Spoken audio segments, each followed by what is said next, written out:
Hello, Star Wars CCG players, fans, and folks who really just wanted to watch Twitch on a Saturday morning. Garrett Larson here, Deadbody on Slack and the forums and everywhere else that Star Wars CCG things go on. I am here to bring you some Champions League action. We've got the Hall of Famer Greg Shaw, the number 8 seed, who advanced out of the Champions League pod I was in, versus Matthew Harrison-Trainor, the number 1 seed, and honestly one of the best players in the game right now. He's run a lot of stuff on Gemp and done very, very well, and this should be a heck of a match. So these guys had to lock their decks earlier. They can't play decks they've already played. So we see Matthew flipping out Shadow Collective, and Greg going with the Yavin 4 Throne Room TRM. And Matt getting the text I forgot existed until I just zoomed in. He gets the immediate maul with Shadow Collective, so he gets maul before anything can happen. Greg starting with some of the combo effects: Insurrection, Aim High, Battle Plan, Draw the Fire, and I Must Be Allowed to Speak Virtual. And Matt going, let's see. All right, so he's looks like he's not doing the Gaul start, or he's going to try and have to draw into it because he knows his opponent could drop Don't Do That Again from his shields as the first action and be able to suspend it. So he's starting, You'll Be No Match for Me, the Maul effect, so he can go get Maul's Saber and whatnot. You'll Be Dead, which is the ping effect with the blasters, and then Inconsequential Losses, which is forfeit a gun to use pile to cover 3/4. Greg is starting off hot. He's got the 3PO puller, so he's going to go get 3PO with his part showing right away and get that process started and start quickly cycling his deck, tracking his destinies. He is, however, only activating 3/4 on his first turn, so I expect it's going to be put out a Twix if you drew one, put out 3PO, use 3PO, play a Twix if you draw it, and then say go. We use Insurrection to grab a docking bay. I would bet Home 1, Hoth, or Profundity, and I would wager he's probably got all 3 of those in the deck.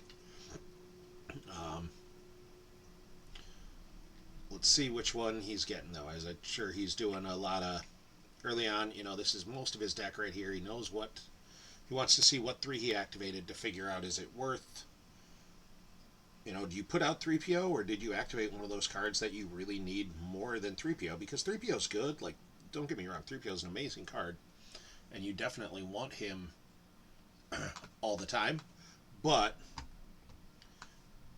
he's a build card. And by that I mean he's not necessarily going to win you the game. He's just going to help you win the game significantly. And that's what we're doing. And he grabbed the farm. Looks like, wow, he had 2 docking bays in his opening hand. That's a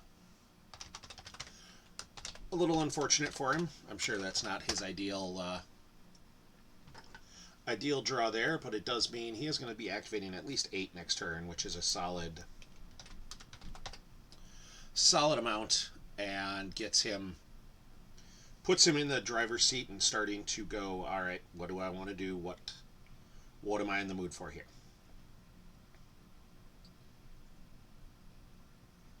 So we see Matt activates his 6.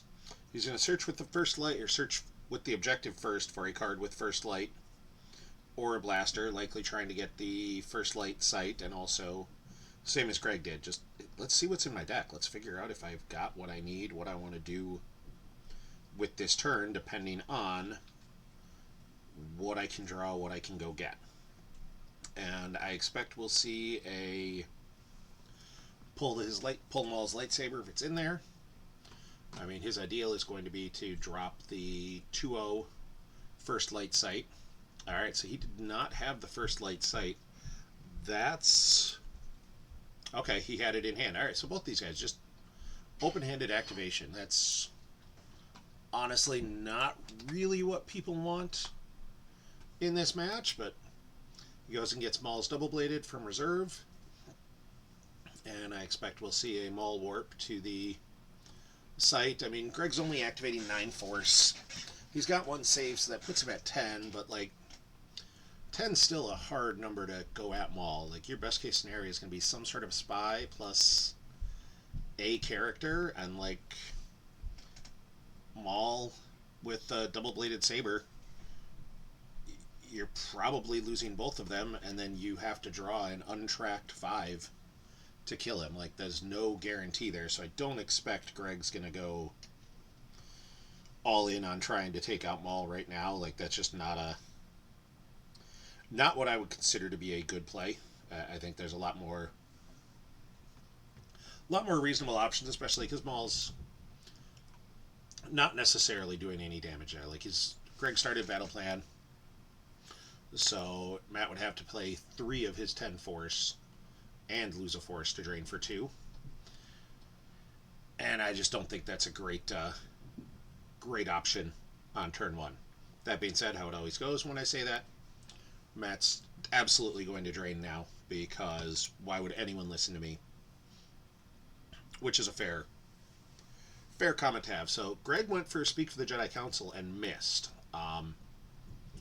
That's a little unfortunate. I mean, this is Throne Remains. Like, you have a pretty good idea what you're going to face.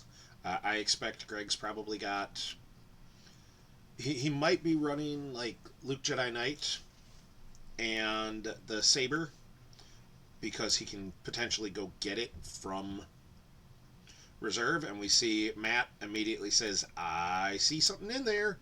And he drops There's No Try, so that tells me Greg probably had some sort of Sense Alter package. But, you know, that's pretty common in decks like this, and it's starting to come back in the meta a little bit, where you're seeing a decent amount of decks. If you're running high ability characters, you run a Sense or 2. You know, maybe not a ton. You're not overloading and, you know, selling out on all Sense, all Alter. This isn't the Retro League. But you are going, hey, I'm going to get and have some senses, so the stuff I absolutely need to cancel, I can, even if it costs me that 2 force. So, and there's Greg playing Wisa to go get the battle planes. Like, him missing out on the Jedi Council chamber is a little unfortunate for him, and I think playing 3PO is acknowledging a little bit of a risk, unless he's got a second Speak in hand, because there is a chance that, you know, you're drawing into, and those 2 cards are one of those Jedi Council chambers. But in this case, you're not super bad with that, because if it is, you're like, okay, well, I've got another Speak. It's not a big deal. So we'll see where this goes. Like I said, I do not expect Matt to drain here. I think that would be a poor use of resources. I think what we'll expect to see Matt do is try and pull the other First Light Sight, because he wants Force as well, because Greg's probably only going to give him that 1 icon. Greg might give him a second icon or 2 later with a system if he gets one going, but Greg may not be running a system either. Matt plays Masterful Move. There's a question here which one you get. Like, you could certainly go get the new, working much more closely, the Phantom Menace for Shadow Collective. You could also make a case to go get Gick. Like, it's a ugly, ugly Destiny 1. Throne Room definitely wants to drop battles on you and drop power on you and utilize some of those tricks to make things go die.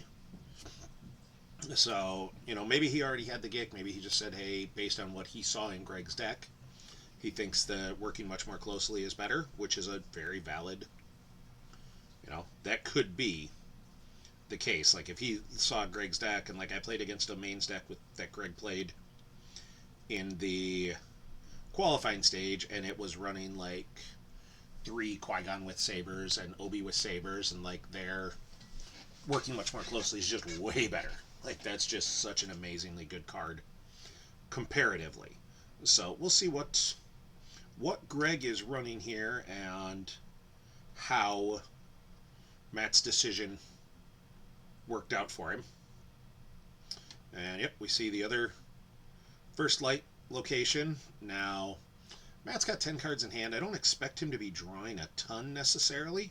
So I think what we'll probably see is, yep, we'll see somebody deployed, and there's Prince Shizor.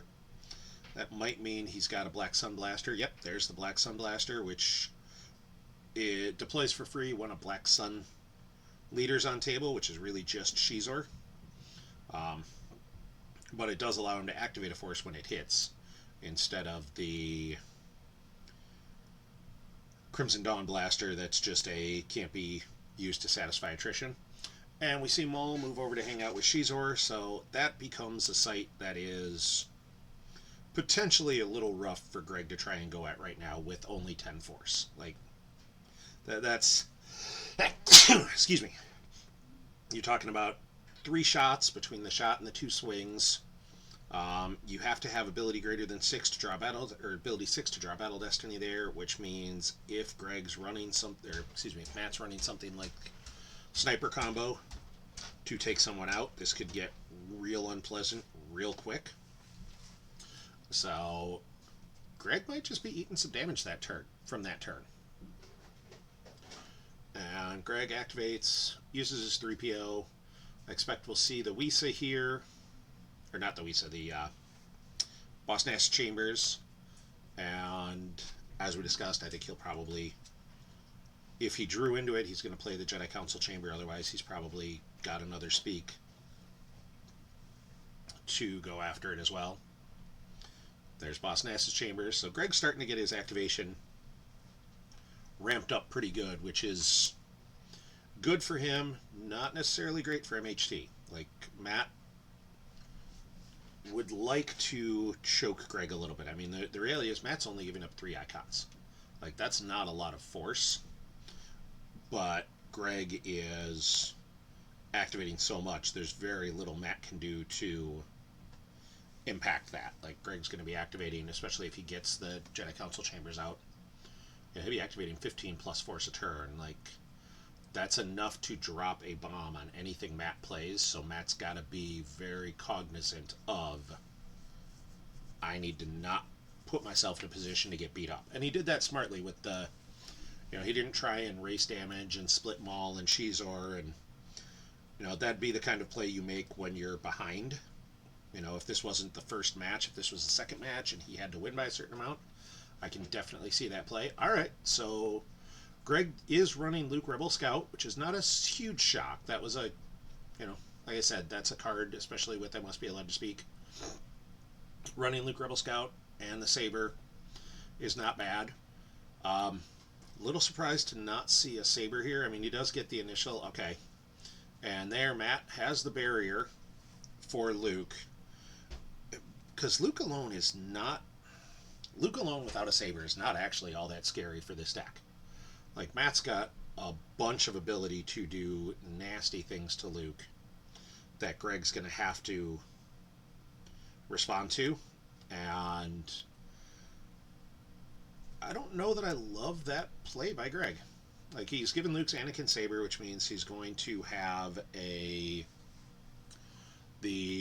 ability to swing, the ability to blast or deflect. Like, there's a lot of things he can do potentially here, but at the end of the day, Matt's activating 13 and has 10 cards in hand, and is probably in the mood to go hit Luke and do a bunch of things to him. And that barrier, Greg coming into that battle without a barrier canceller, tells me he maybe didn't think he had a ton, and he didn't want to give Matt a turn to reinforce a second site where Greg now has to decide what he wants to do. So I would expect we'll see Greg's probably sitting on a Hujix. Again, this is kind of the play where I don't think you walk into Double-Bladed Maul without some response for what's going to happen when he hits me and I'm in trouble. And Greg going Rebel Leadership. Probably General Leia or General Kenobi would be my guess. Those are going to be the big ones I would expect in this deck. General Leia would be good because she works really well with It Must Be Allowed to Speak. Deploy her to a Tatooine battleground and get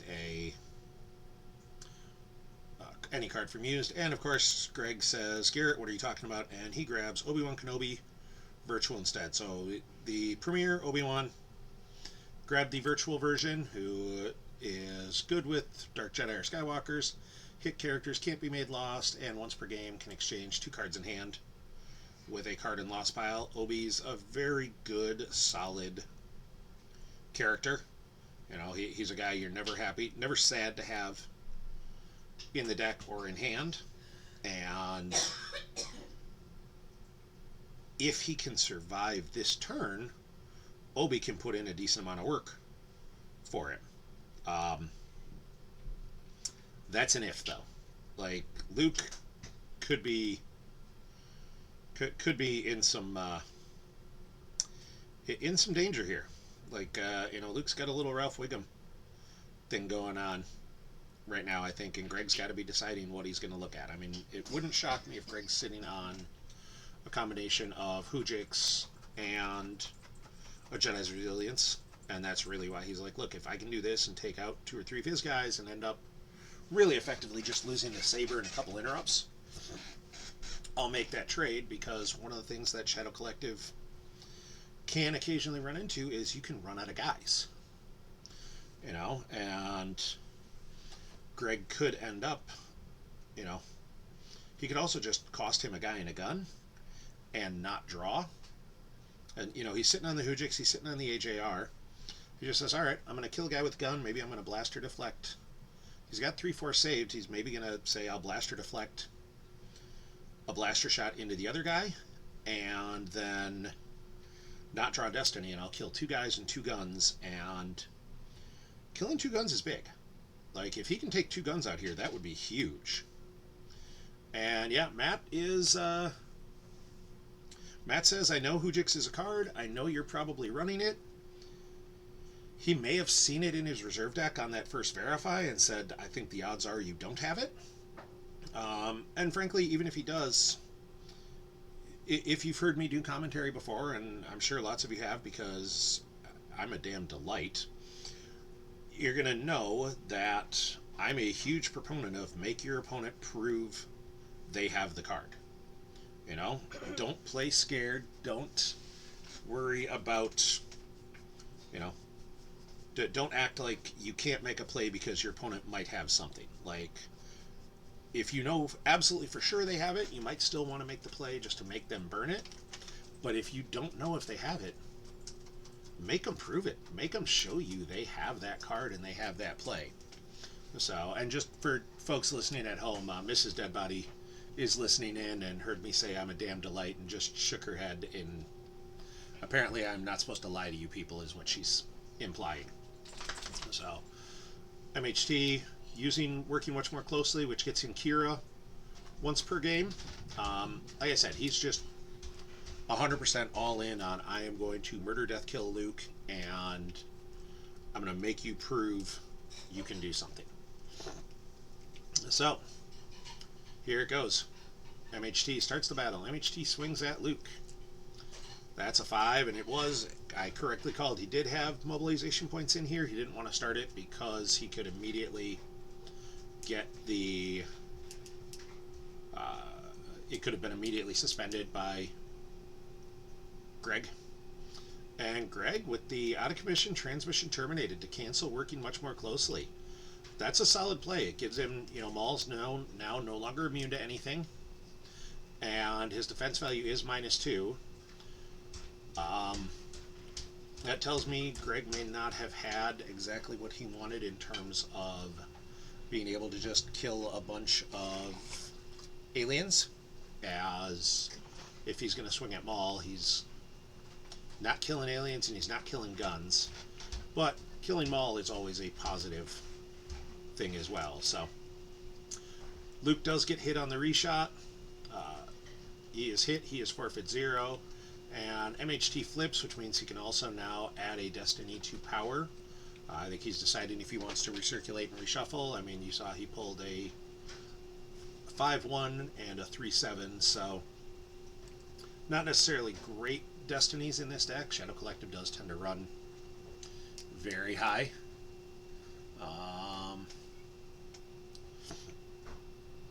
There's Luke. So Greg is taking a swing at Maul, so he doesn't have some of the options I was talking about. Swings with Luke, draws a Luke Rebel Scout, so he's going to take that right back into hand. There's a 4, which is a 5, because Luke adds 1 to all of his weapon destiny draws. And a 6, so I am pretty sure Maul is hit, and hit hard.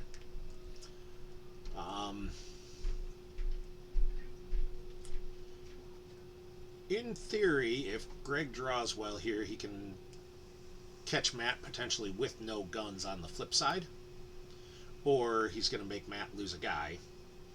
And MHT with the Gick in deck, so he did not grab it with that masterful move, and he didn't have it in hand. He draws it instead for a Power Destiny, which...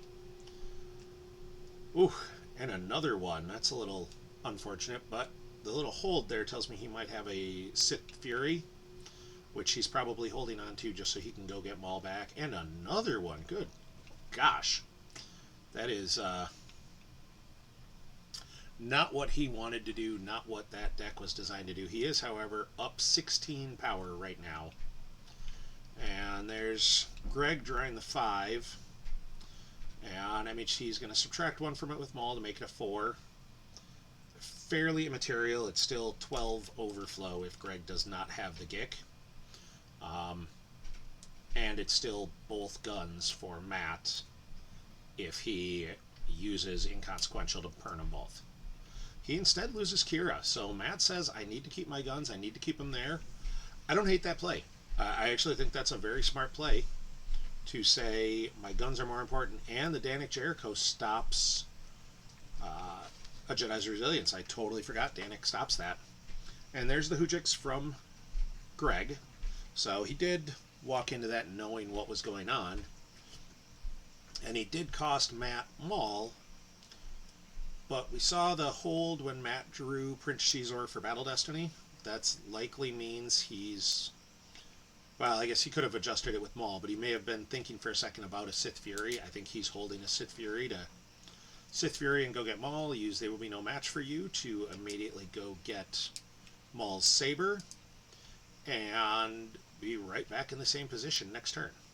So, Greg's going to have to do something interesting here, or this is going to be a slogfest. Like, this is going to be hard for Greg, especially with, he started the Draw Their Fire combo, which means he doesn't get the retrieval. So, Matt just grinding him out of cards is not a terrible plan. Like, if he's not getting the retrieval to keep coming back from it, there's a chance this just doesn't end very well for him. So, let's see what Greg's plan is here. We know he's got a Luke in hand. I think if he had Luke's Saber, he would have played it last turn. So, alright, he goes with Luke there. Now, in this case, Matt's only got 1 force, so he's probably not firing... You know, he's at best firing 1 weapon. But he is still drawing 3 Battle Destiny. Like... This is still potentially a uncomfortable spot for Greg. So Greg drops Ray as well, so he's going to use Rays once per game to go grab a card from Use Pile that is a change to Ray from the Tweak set. I'm assuming most folks who are watching this are paying close attention to the meta and seeing what's going on, but the Tweak set that came out that brought a lot of cards down a little bit in power, tried to balance the meta a little bit better. Ray turning from a every time she was deployed to a once per game was one of those things, and she's still a spectacular card and still goes in most every light side deck. So Greg grabs a card from Use Pile with Ray. He's going to use Ray to draw the bottom card to Force Pile as well. Feels like Greg maybe just isn't getting some of the cards he wants. There's the Jedi Council Chamber. Jared, Jets Are Dim, subscribed with Prime. There's Ashoka's Soto Lightsaber. When a Jedi or a Padawan may target a character or creature for free, may not be used to satisfy attrition if total destiny is greater than if it's hit by Ahsoka or a Padawan. Alright. So it's a Jedi lightsaber with a fancy name. Fair enough. And there's Unita to go get back the Hujix. So again, just started to say before Greg put out a card I needed to read. Thank you, Jared, for subscribing with Prime. Prime subscriptions, if you have Amazon Prime, subscribe to the channel. It costs you nothing. You get one free subscription a month. It helps the PC. It funds things like this Champions Cup. It funds things like the Las Vegas Major that just happened, and the streams are all up from those. Dan and I did a whole lot of talking and running those, and it also just helps the PC, and it costs you nothing. Like, it helps bring all this stuff here, and that's good for the PC. So we see Greg starts a battle. He shoots at Proxima, draws a 5, and then Luke cancels and redraws, so he's on his third Luke. Pretty sure that's all the Lukes he's got in hand. And there was, so he was running barrier cancelers, he just didn't have them.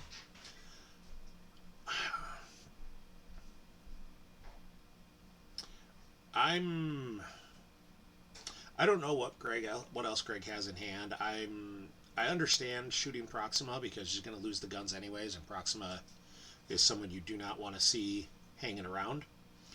But I don't know that I necessarily love that. I also think he may have shot with the wrong blaster. If he thought he was going to hit, I think you shoot with the Black Sun blaster first to activate an extra one.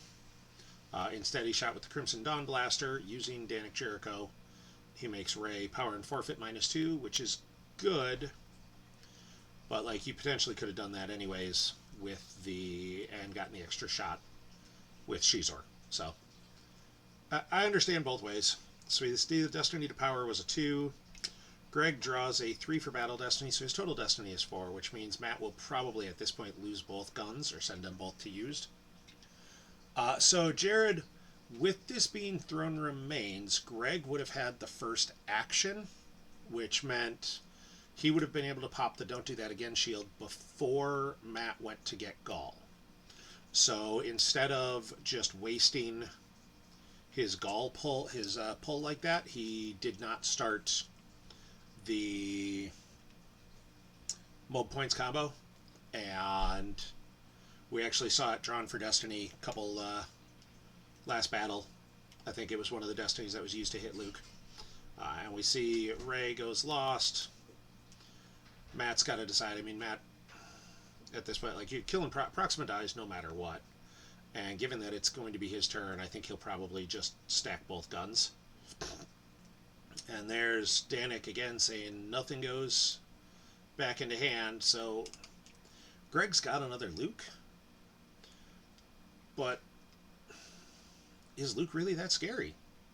Like, if I'm Matt, I'm perfectly content to say, alright, I'm going to stack both guns. I'll grab one next turn. I'll Sith Fury back Maul if he's got it. Put a gun on Danik. Play Maul. And say, come get me. Like, that's where Greg's, unfortunately, with Throne Remains, like, he doesn't have a great way in the deck to set up a damage platform. He can't outrace Matt on damage. He can't, so he's got to go and interact with Matt. He's got to try and kill Matt's guys. And Shadow Collective likes battling. Like, this game has gone... It's very close right now in terms of cards in loss. Like, Matt's got 6, Greg's got 7. And Matt's only got 2 dudes at one site that are, they're not going to drain for 1 here. There's no way Matt's paying 3 to drain for 1. But in terms of the texture of the game, Greg's already down 2 of his major threats. 2 of his 3 Lukes are dead, and Danik has stopped him from getting them back, and he keeps Daniking to stop these guys from coming back, which is just brutal. Like, he's locking that site down and saying, you can come attack me, but you don't get to use your Jedi's Resilience, and that's it. And there's Mighty Jabba from hand, so again, he's looking at 2 shots and 3 Battle Destinies. And it's just going to be hard for Greg to go after. Like, I don't know what I don't know what necessarily other options Greg has right now. I think he might have to go after them. He's just... I think he...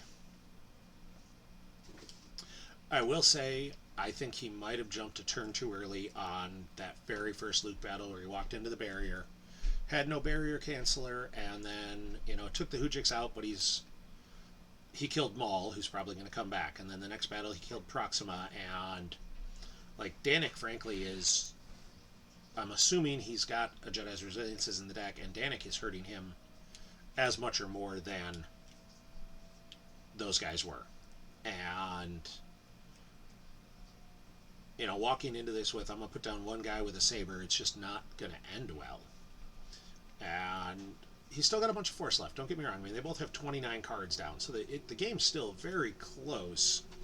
But the texture right now is leaning hard to Matt. Like, Greg's got to do more than he's been doing, which is trading his Luke for one guy. Like, that's long term. That's not sustainable for him. And there is the Master Qui-Gon with lightsaber. Like I was saying, I did expect to see some of those guys, which is why I think Matt, after he had the verify early, said I'm gonna go get the Maul effect instead of Gick. And Chewie with Bowcaster, so like now he's starting to make stuff interesting. Now he's at least gonna kill two guys and potentially cost a gun here, and especially if he's got something like a Clash or a sorry about the mess. This can start getting interesting. That's really what I would like him to have before that first Luke battle. Like, it felt like he kind of put Luke down and then just said, well, I don't have any tricks, I'll just Hujix and move on. And, like, I might have been willing to eat the 3 force loss to try and draw into more of my tricks to be able to have an aggressive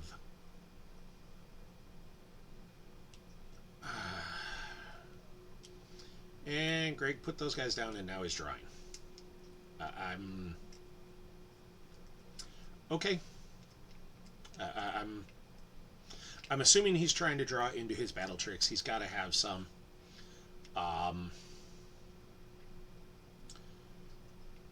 Greg's a very good player. Greg is in the Hall of Fame. Greg beat me to advance here. Like, I'm willing to sit for a second and say, all right, Greg knows what he's doing. Let's see what his plan is. I don't love his plan, though. Like, I'm just trying to see where he goes here. I mean, maybe he's sitting on a disarmed. Like, I would love to see a disarmed on Danik Jericho right here. That would be very good for him. But he could be looking at a disarmed coming back, too. Like, Matt could absolutely be running disarmed in this deck. And, oh, he's not. We go straight to deploy. And Matt throws down Tentacle, because You'll Be Dead only hits if you control the site.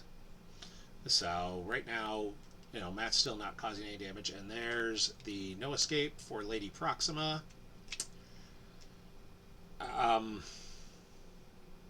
Ouch. Like, now he's looking at 4 Battle Destinies there. I'm a little concerned for Greg. And Dr. Ian Ponda. Oh, this is potentially very much ouch time. Like, I think the first shot is going to hit Chewie. And I hope Greg has a Lana Dobreed combo. Because this could get a little snarly here. Like, it's not a ton of power right now. Like, you're looking at the power difference. Oh, it's 16 to 12, but Matt's in all likelihood going to have a Destiny to power plus 4 Battle Destinies. And Greg will have 1 Battle Destiny and potentially be down to 6 power. Like, this is bad. This is a little bad for Greg. And this is why I was talking about, like, I don't love just deploying guys and letting Matt start the action. Like, letting Matt start the action feels like a mistake. And there's a shot at Chewie. There's a 7 to hit him. So now Matt's got a whole bunch of responses. So Shadow Collective flips right away because he hit him. Now he can use, and he can do it kind of in any order. He can do the reshuffle with the objective, which he's going to do first. And then he can choose to activate one with the blaster, and he can assassinate with Dr. Ian Ponda. So we see the local defense. So Greg had an answer for that. He had the local defense and put that down. So Chewie is hit, but not able to be lost until the damage segment. So Chewie is, however, does local defense make him forfeit 0 or not? Nope. So he's just hit. He is not forfeit 0. So Greg's going to have a bunch of forfeit there. Like, this might not be... This game, especially because Greg still has the Hoojix in hand, like, he may not actually have to Hoojix here. Like, he's down 4 power. He's going to draw Battle Destiny. He's got a ton of forfeit, although now he's down a little bit more power as Matt says, fine, I can't assassinate him. Guess what? He gets Wounded Warriored. So Chewie is now power 0 and can't apply ability towards drawing Battle Destiny. I think Greg might be sitting on a sense.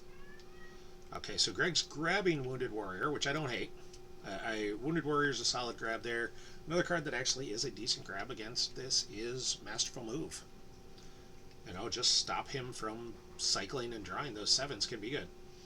And there's Qui-Gon swinging at Dr. Ian Ponda.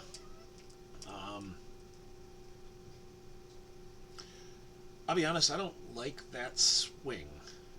I think if I was going to swing at anyone, I'd be going at Jabba or Proxima, because at this point you can't contest that site anymore.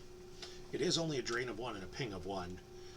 I would be going somewhere else and just saying, look, Dr. E can sit there.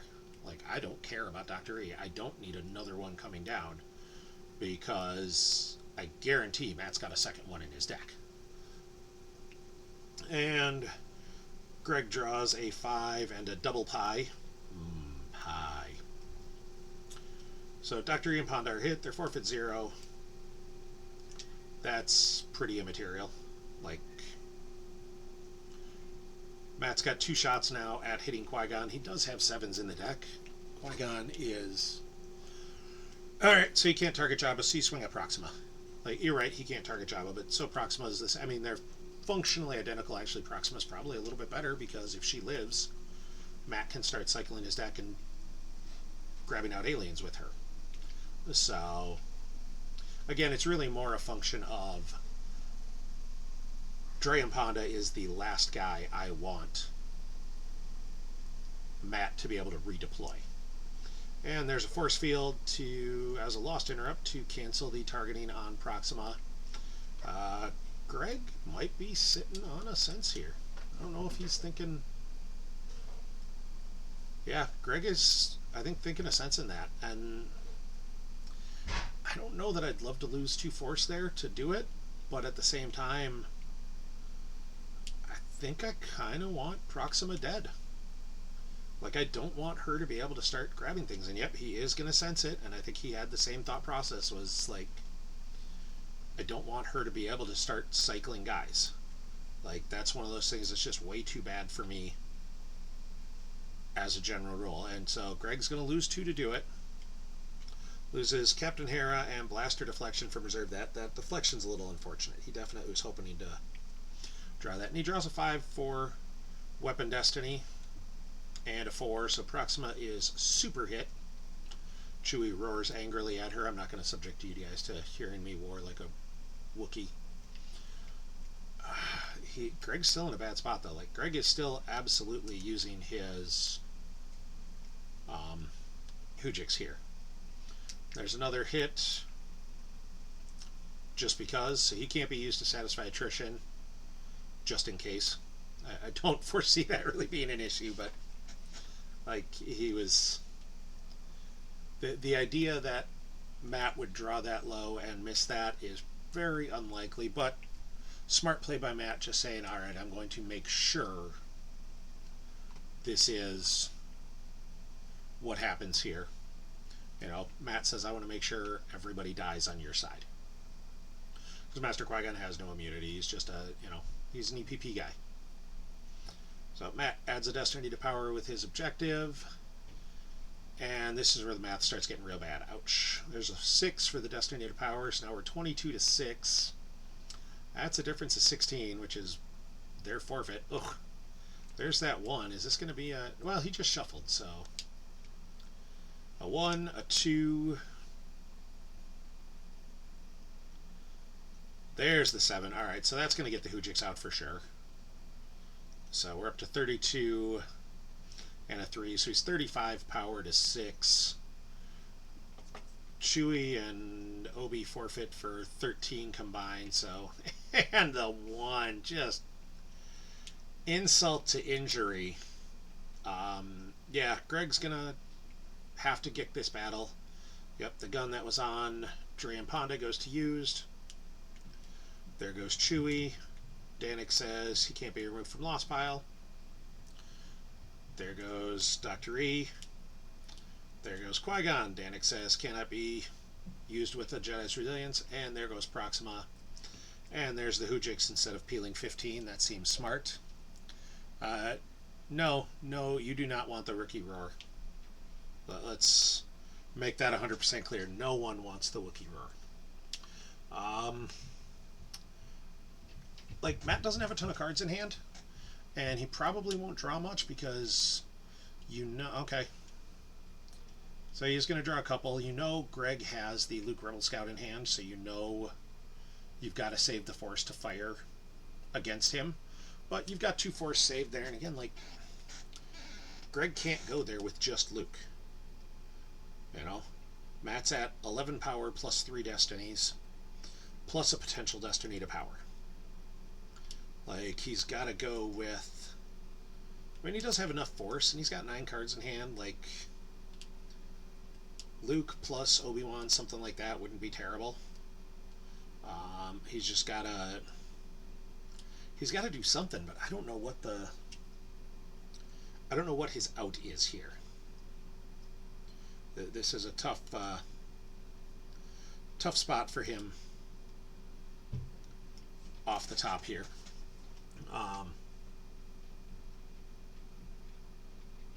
And I think Greg's probably thinking that over as well. And Greg says, all right,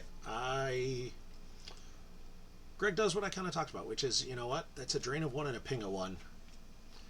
You can't keep running your face into that. Like, you're still about even on cards. You're still very, very close on cards. You are at 24 down to Matt's 27, but you have 2 more cards in hand, so you're at 26 cards to 27 cards, effectively. You're 1 card down. So instead, we see the Luke going to the Tatooine site, and General Leia going to the Tatooine site. I expect one of them is going to get a saber. I think, Greg's got to be hoping Luke's saber is in reserve, or was in his use pile there, so he can at least try and match the damage and force Matt to think about spreading, because he has done a decent job of killing some of Matt's guys. Like, Dr. E's dead, Proxima's dead, Maul is dead. Ooh, that's a little unfortunate. Greg's just got to draw some here. He does not get the saber, so Matt's ahead in the damage race. So, I talked a little bit before about how I hate paying 3 to drain for 1. I've certainly been very forthright about that as a general. I think it's almost always a bad idea. I think Matt's going to pay 3 to drain for 1 here.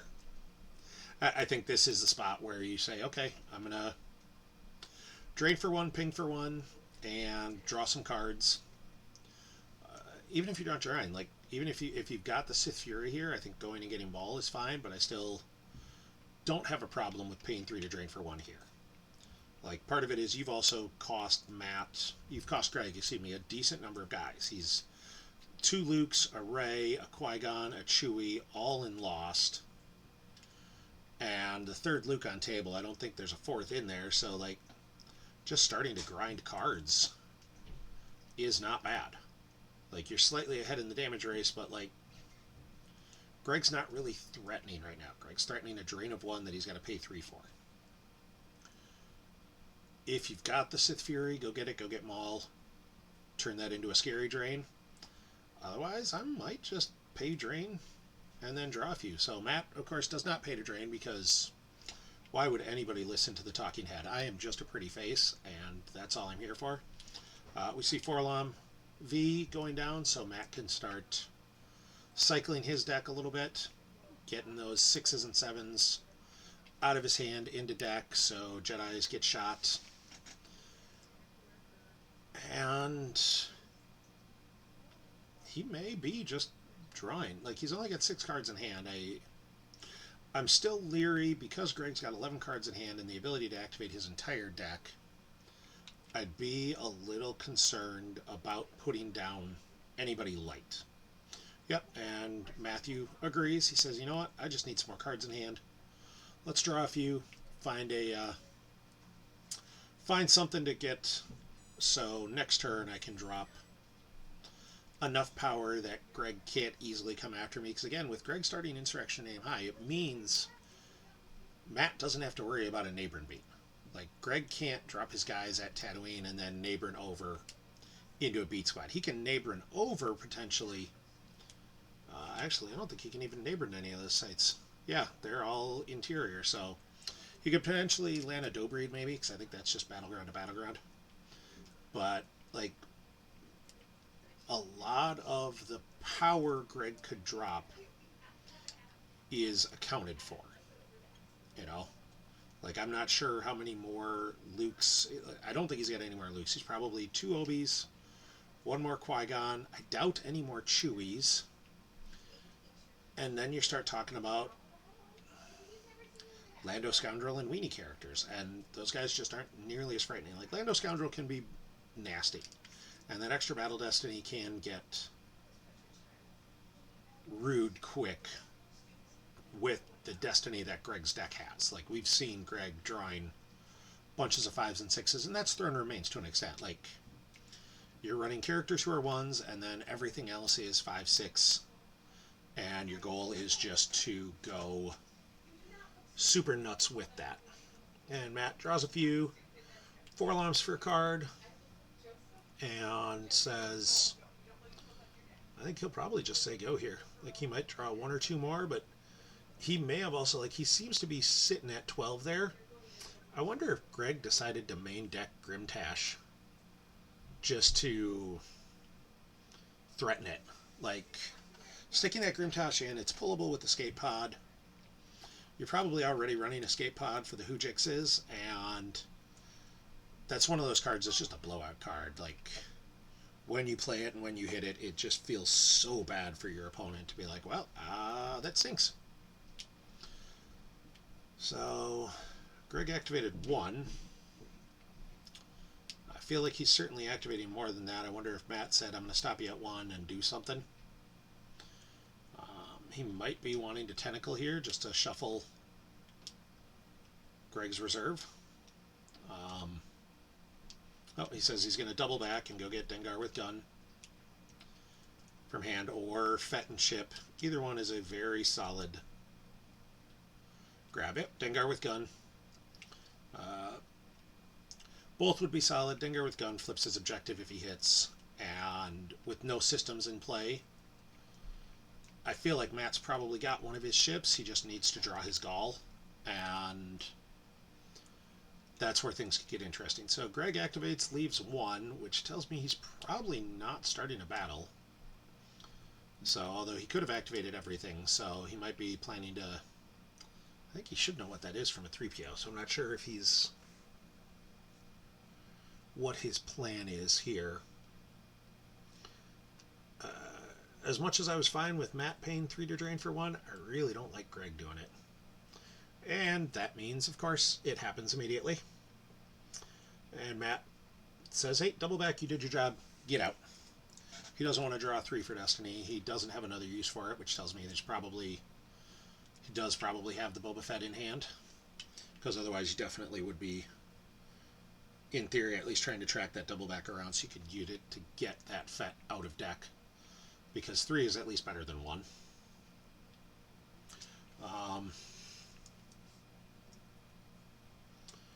So Greg tries to pull Yoda, and okay, so he does pull Yoda. So he knew what, yeah, he knew what was there, and Yoda can then warp to an Episode 1 battleground site.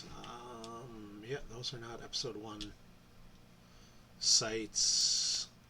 So he can warp Yoda over to Lars Farm. He drops BB-8, who I believe adds 1 to the drain.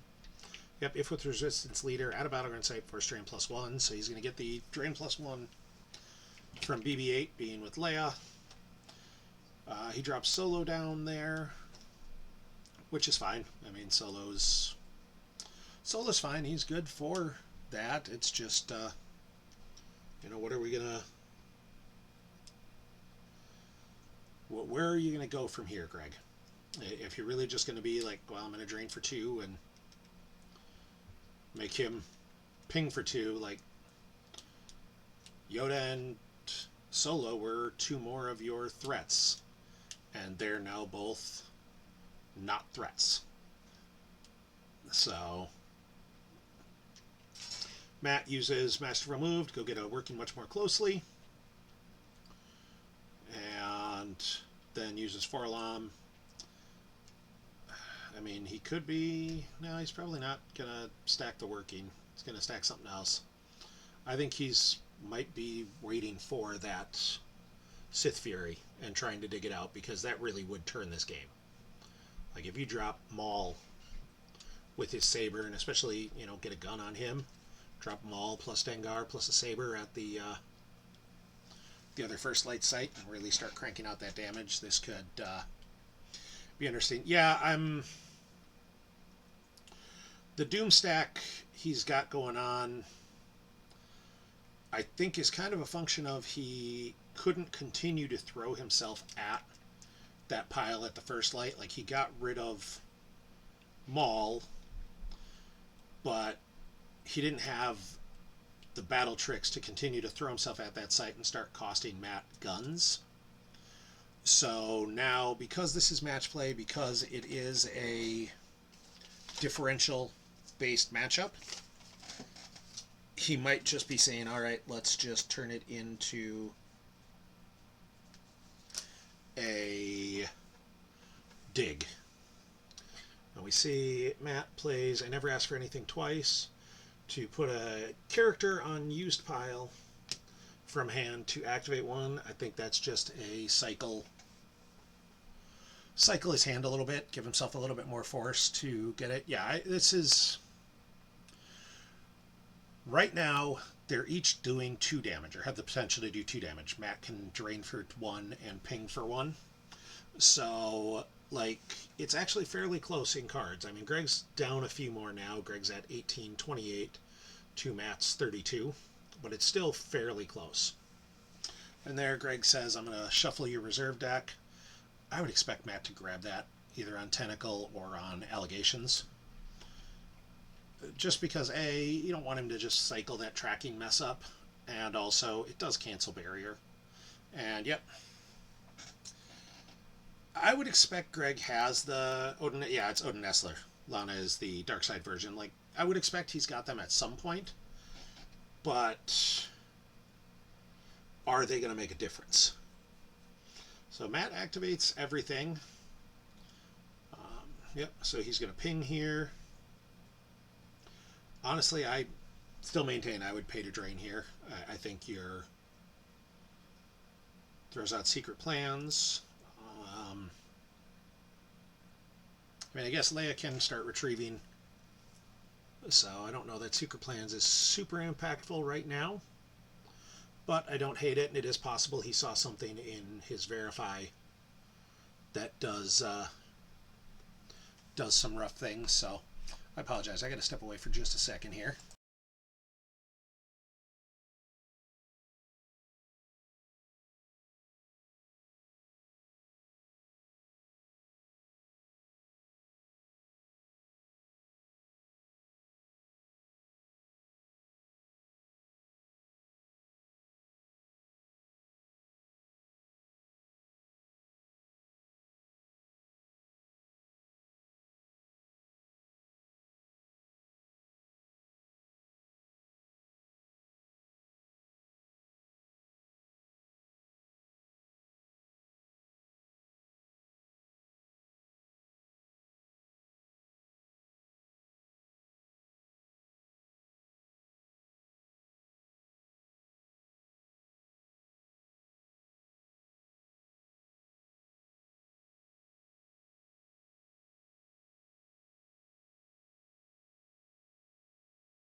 Sorry about that, guys. Thanks for your patience. We're still, still right in the same boat. The force push, sensing the force push is an interesting play. I do think it's a attempt to keep Matt from getting what he needs to turn the game out of hand, although we are now seeing the Hondo. And Matt says, all right, I'm going to spread out here because, again, like I talked about, what does Greg have left to throw at him? Qui-Gon and Obi-Wan with sabers, and neither of them are great options. And yeah, we haven't seen any Harvest drawn for Destiny, Jared. We also don't see Owen and Beru out. Wouldn't shock me if Owen and Beru are in the deck. I mean, deploys for free and draws Battle Destiny on their own is always pleasant, but that seems a little questionable. So we'll see what happens here. But Matt gets his flip on between he's got the gangsters controlling two sites. He's got Hondo and Shizor, and now he's going to cause a ping and really just spread out and make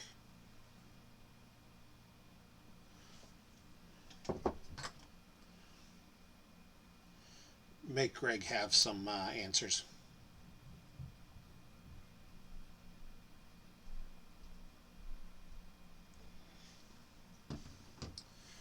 As Matt moves Shizor over, I think just to eventually try and get Shizor with CAD and or to get that extra ping. A little bit interesting to move Shizor instead of Danik, as I guess he's still drawing two Battle Destinies there either way, because he'll get one with Danik, but you could have left Shizor with Jabba, you're drawing two Battle Destinies there, and then Danik with Aura and CAD would be drawing a second once he gets there.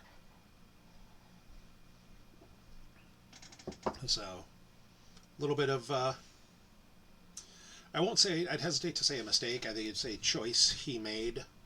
I think I might have gone the other way with it, but I can see the option. This is really just a Matt says at this point, you've got a Doomstack there draining for 2. The number of cards I'm really scared of you playing is relatively slim. So now I'm going to make you prove you have them. I'm going to make you use them. And it's hard to overflow this deck. Like, you got Hondo there. He's power 4 and he draws a Battle Destiny. But he forfeits for 5 and he's got the gun that forfeits for 3. So, like, just a Obi with Saber against him probably doesn't cause any overflow. Like, Obi with Saber's a Destiny or power 5. So Obi with Saber comes down, he's up 1 in power, he swings, he hits. Hondo forfeits 0, but he's effectively a 7 power plus forfeit, so you've got to draw 3 higher than what Matt draws to cause any overflow. And that's not a gimme. Like, the Destiny in Greg's deck is very good, but Matt's deck's also got very good Destiny. And there we see the drain for 2, and I think the force push might have been to stop Matt, from getting Gaul. Like, that would be the card, if I'm Matt, I really want. I want to put down Gaul, I want to put a ship there, I want to stop paying for Battle Order, I want to get that 3rd site, I want to threaten damage. So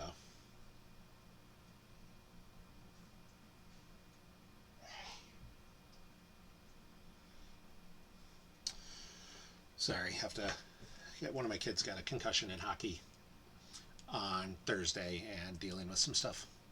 Yeah, Blake's 100% right. If he could have gotten the drains for free, it would have completely changed the texture of this game from it's still kind of close and still a little bit of a slog to Matt's just rolling the damage train through and Greg's standing on the tracks hoping that penny he put down stops it.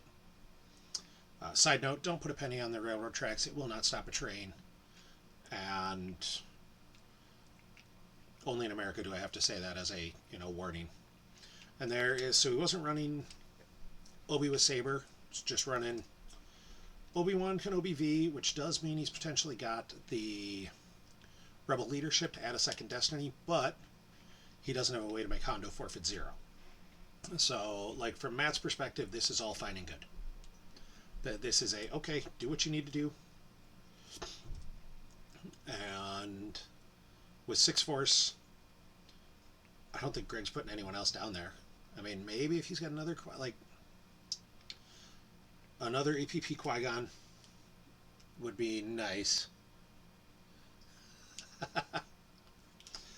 So, but that'd be about, like, I just don't know what else Greg can have in his deck that's really going to be scary.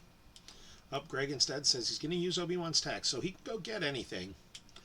And again, with 6, this might be the Obi with Saber, or excuse me, Qui-Gon with Saber. Master Qui-Gon, the Players Committee's first attempt at a virtual card to bring more in line some of the cost of the late sets. Yeah, Obi's a very solid card. Like, I like Obi quite a bit. The fact that he's pullable with leadership, he can do fun things. Like we see, so Greg exchanges a Sabine and the Odin Nestler combo with Ahsoka's Shoto lightsaber. All right. Does that add 1 to drains? Maybe. Doesn't add 1 to drains. I guess maybe, does he have Ahsoka? Well, he's not swinging it. Alright, so there's Anakin. So now Hondo's at least got a little bit of a concern, and well, Anakin's not swinging the saber, because Greg's only got 1 card in reserve. So, I mean, I feel like Greg has to start a battle here. Not starting a battle feels like it's just asking for Matt to empty his hand on you again. So, I mean, Matt's only got 3 cards in hand, but that's still enough to, yeah, he can't use the leadership now with only 1 in reserve, and maybe that's, he doesn't necessarily, well, I guess he does kind of need to, like, you're at effectively 12 to 12, so anything you, in terms of total power in Battle Destiny, Hondo's a 4, he's forfeits for 5, makes him to 9, Gun forfeits for 3, so you're 12, Anakin adds 1 to the Battle Destiny, so they're 12. So now, in theory, whatever the difference is if Greg draws higher, is what Matt loses in force. But, like, that's not a guarantee. Like, yeah, Matt's, you know, Greg's got good Destiny in there, but so does Matt. Like, so we do see the battle. We see the shot at Anakin, which makes a ton of sense. There's the deflection. I kind of expect Matt to grab that simply because at this point, yeah, you don't want him to keep having it, but also it's just, that takes a card away. Grab that used interrupt. I think you play the saber because you're, in theory, thinking if he comes back at Anakin, he can use it to ping. I just don't know that Matt goes back at that site. Like, if Matt has, you know, could get Gaul or find Gaul, this is over. And the Battle Destiny is a 6, so they're tied on Battle Destiny, which means there's no overflow. Yep, and he loses the Obi, which makes sense because Anakin at least threatens a little bit more damage. You know, Anakin, if you go after him, threatens the ping when he hits because he's a Padawan.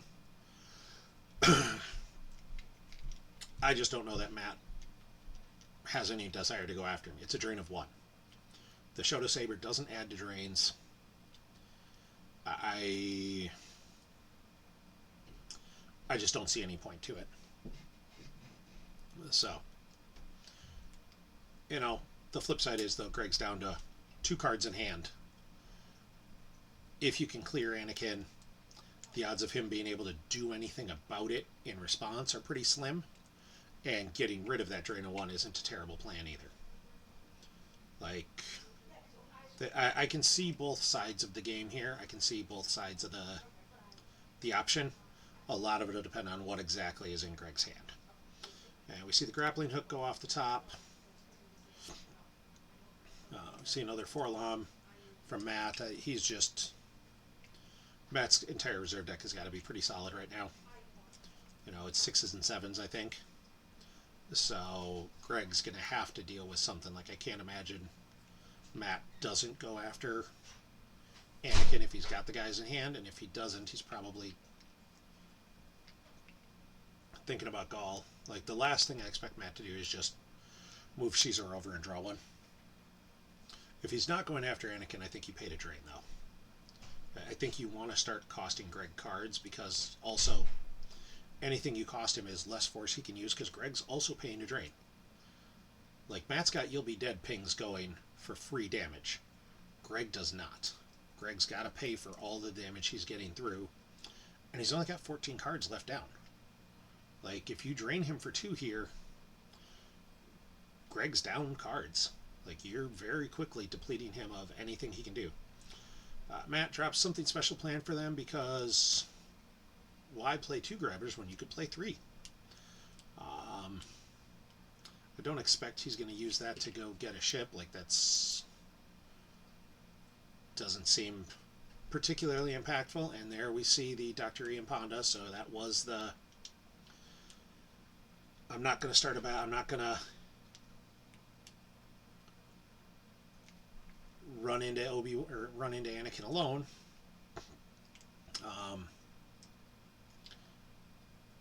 And there's the gun. So we're back to the... You can't overflow him at this point. Like, Dr. Ian Ponda will get their forfeit. So they're at a total of 9 power and forfeit, 12 with the gun. And Greg's best case scenario is a 13. That's if he draws a 7, which he's not going to. Like, he might draw a 6, but, like, that puts you at 12.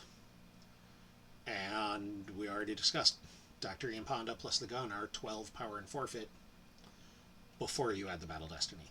So this is a good spot for Matt. Like, he can't get hurt here, and it stops this drain of 1 from occurring, which is really he's fine with. Honestly, I don't necessarily see Matt drawing much at this point. I think we're going to see a battle. I think we'll see Shizor move over with Aura and Cad, and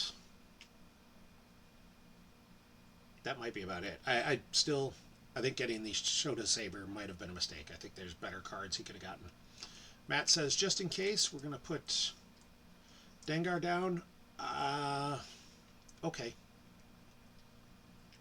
I mean, he's going to get 1 swing, so if this battle goes all the way through,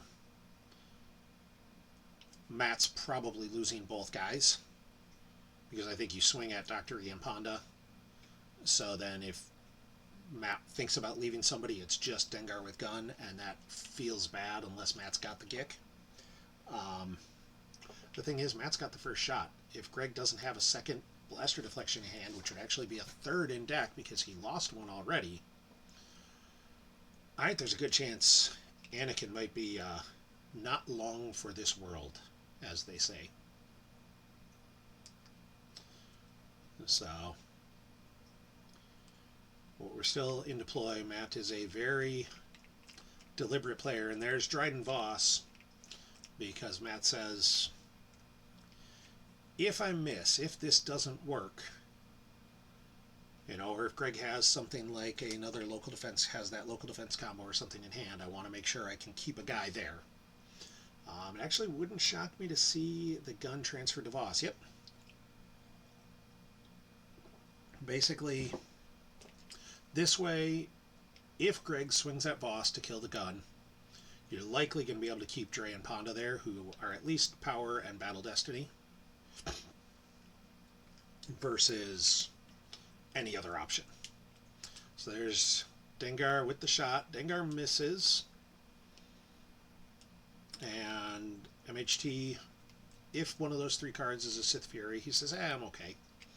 And here's the swing at Voss. I'm assuming this will hit, because Greg's Destiny are kind of crazy right now, and especially with Anakin adding 1 to each. So, yep, Anakin's got the hit. He's going to cause a ping damage with the Shoto Saber.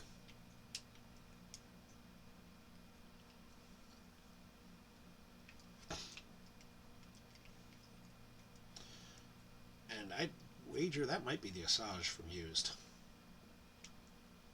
Like, if I'm Matt, I don't know what's in Matt's hand, but that Asajj from used would be a, yep. You're probably not getting back to her. You don't really need her. And there's the 7. I expect we'll see him get assassinated here.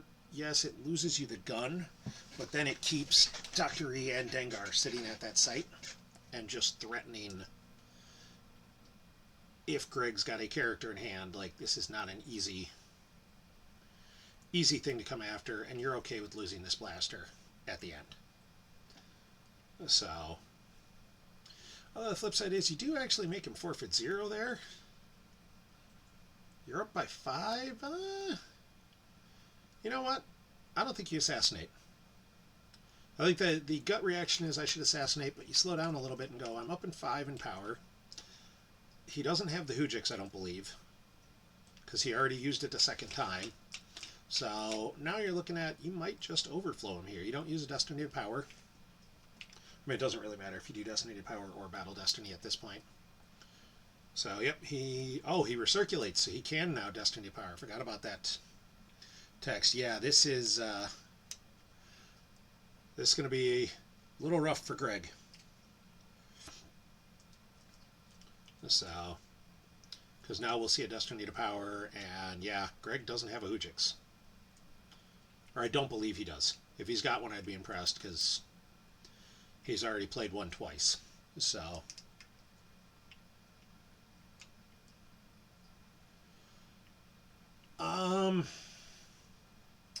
yeah, I mean, playing either just Anakin or just Obi and killing Hondo and not leaving a guy for Matt to come after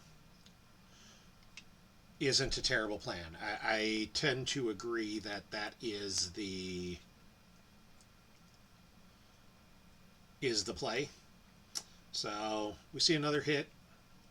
Anakin now can't be used to satisfy attrition. Well, he is hitting forfeit 0, so I don't foresee any major issues with that here. And a 7 for Destiny to total power.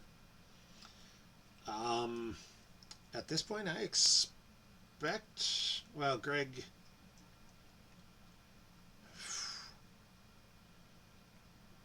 so 21 to 5. Greg's down 16. All right.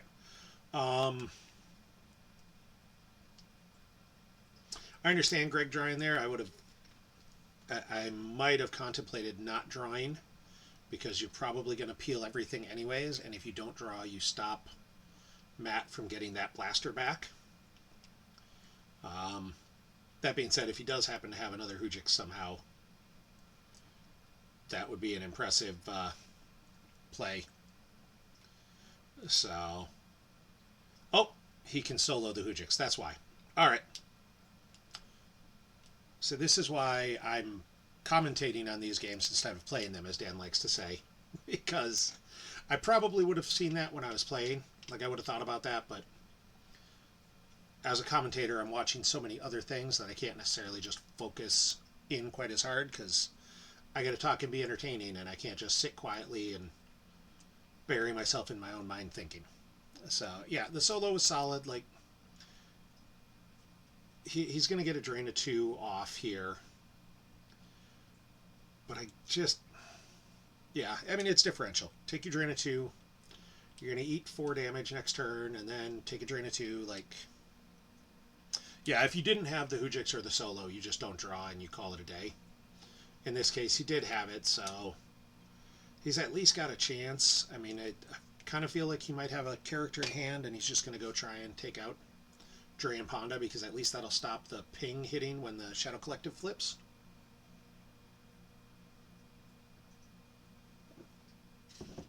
So, and we do see the Drain of 2. We see a Barrier and Balatik from reserve, and there is the Ahsoka.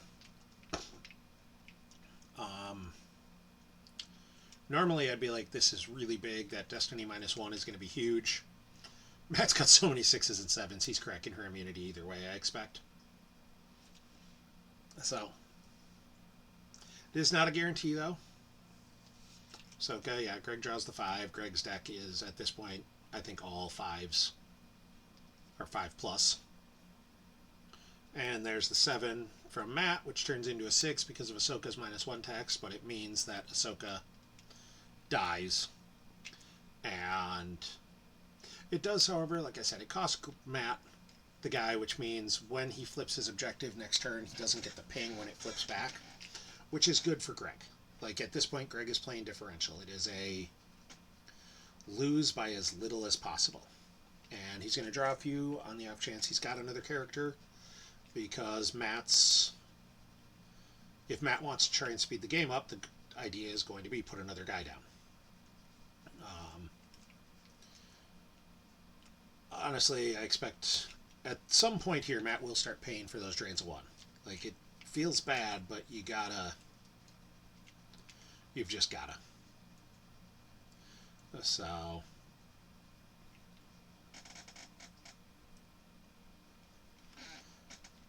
and first things first, Matt's going to Forlom for a card.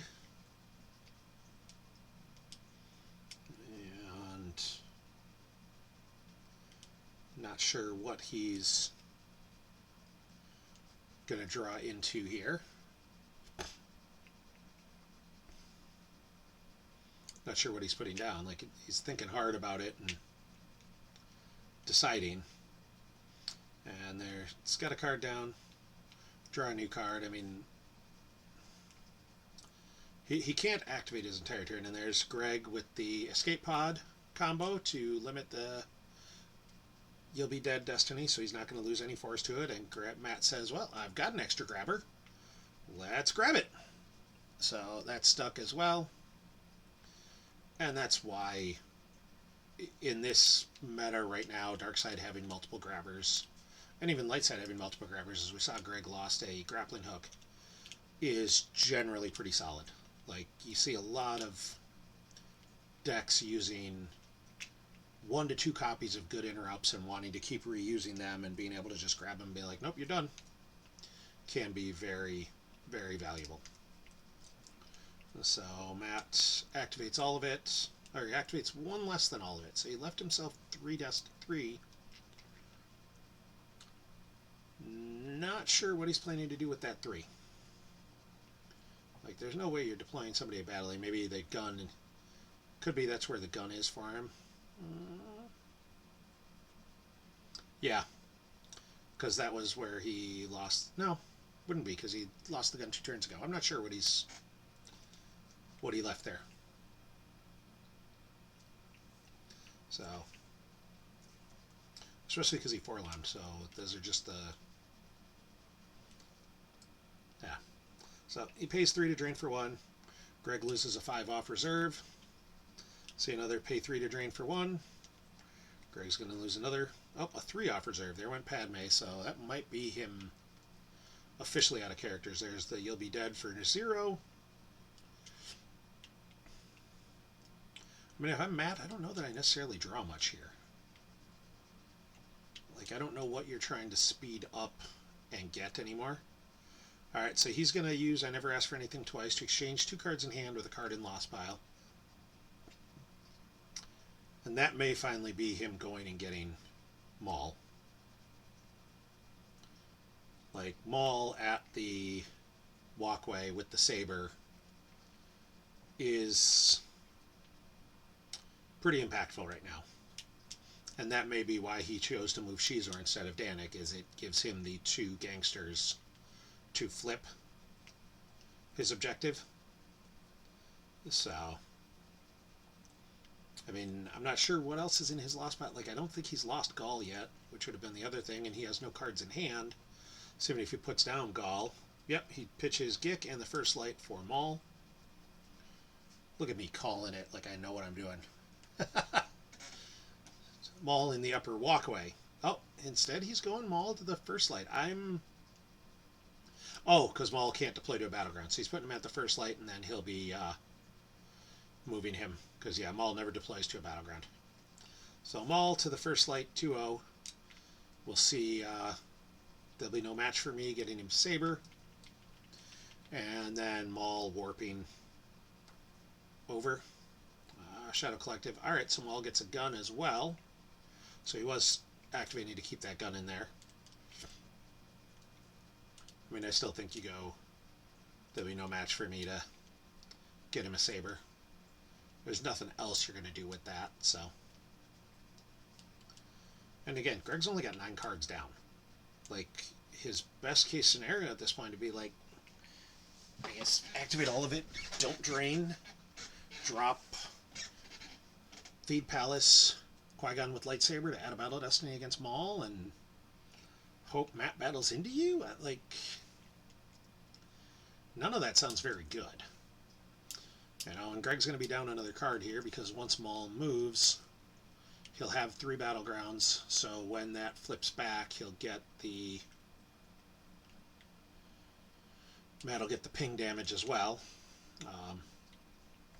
And I expect we'll see the warp. Yep. Maul moving. Now, with Maul putting, there'll be no match for me. He can't now warp Maul to the site with Yoda and Luke. I mean, that is the other side of the there'll be no match for me, is you can warp him to a site with the Jedi at the start of opponent's control phase. He just lost his gig. Ain't no way Maul's going to that site now.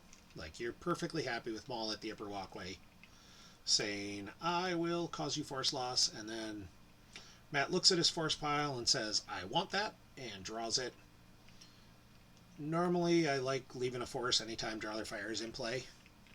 In this case, I can't fathom Greg having anything that would cause Matt any sort of overflow. Like, Luke is stuck, so he's not going to have to pay to shoot anything. There's no way he's getting overflowed anywhere. So, like, yeah, Greg loses a Scoundrel Lando from reserve. And at this point, I think he's just grinding force.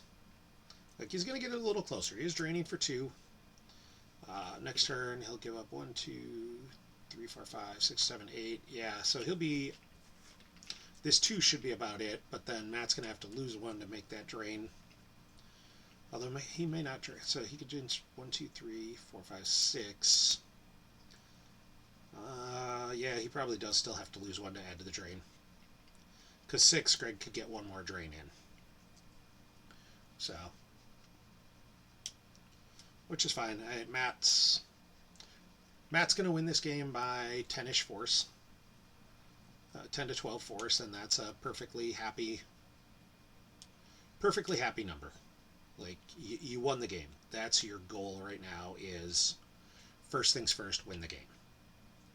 You know, you want differential to go better, but win the game is priority 1.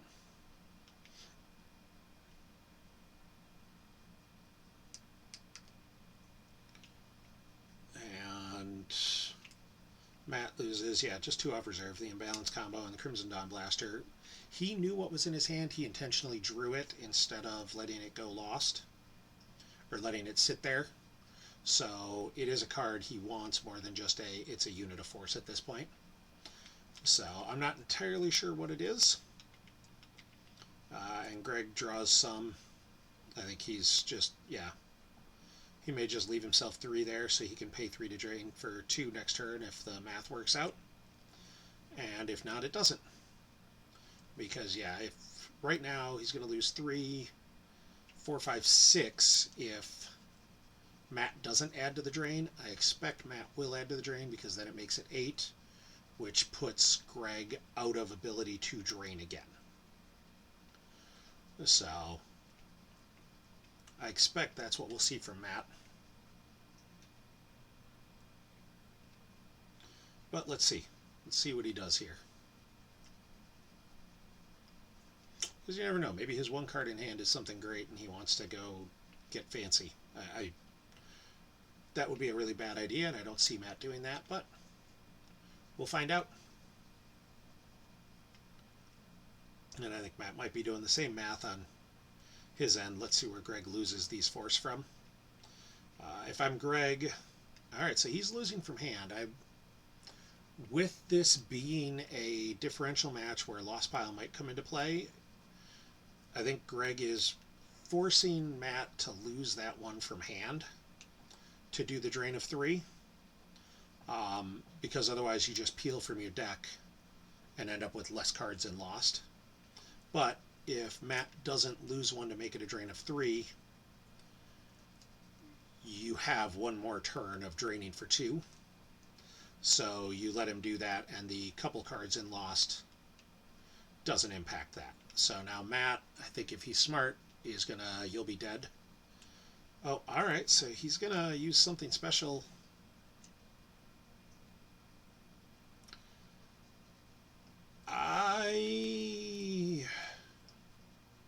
I don't love that play.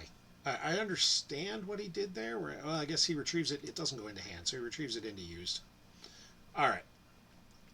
So my issue with that is now Greg does have the ability to potentially drain you one more time, where you could have waited to do that after he activated, and then he wouldn't have been able to recycle it, would not have had that extra force.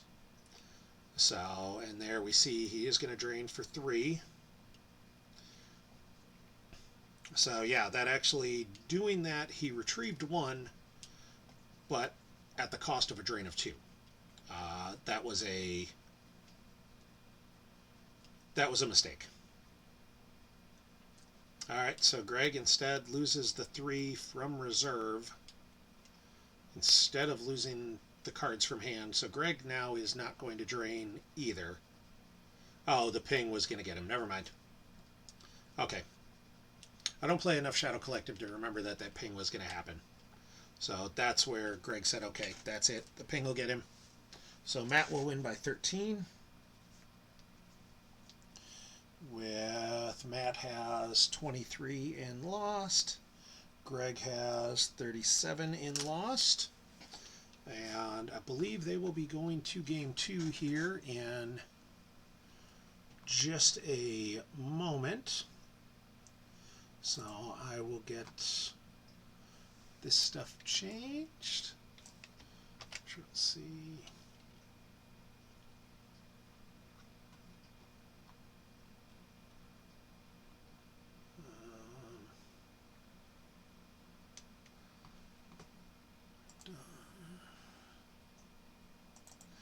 And you see a little bit of chatting back and forth from the players.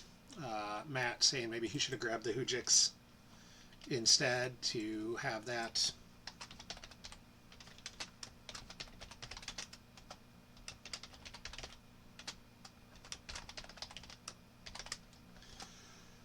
Going. And Greg saying, I can't believe you had that third grabber. These are both very good players who've known, who play each other a decent amount and have played against each other at big tournaments before. This is not a huge surprise. Game 1 results. There we go.